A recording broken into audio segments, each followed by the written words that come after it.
Hello everyone, my name is Pratim Dulal and today I am going to be talking about three most important topics you study in cylinder, CSA, TSA and its volume. So let me explain with an example. This is a cylinder with two circular bases, a straight line joining them called the height, and a curved surface area. So let's talk about its curved surface.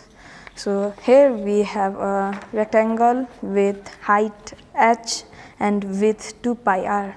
If we roll this, then a cylinder is formed, almost a perfect one with two circular bases and a height.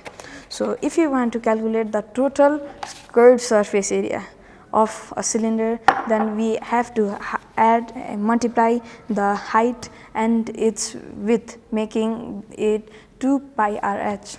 Now let's talk about all the surfaces of a cylinder. Total surface area. So all the surfaces added of a cylinder is total surface area. If we want to calculate this, then we have to add the curved surface area, which is almost the main part, and the two circular bases area.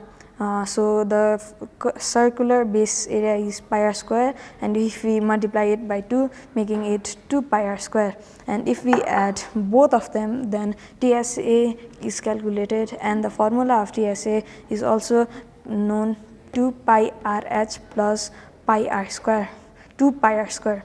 Now let's talk about volume. So the amount of water this glass can hold is its volume.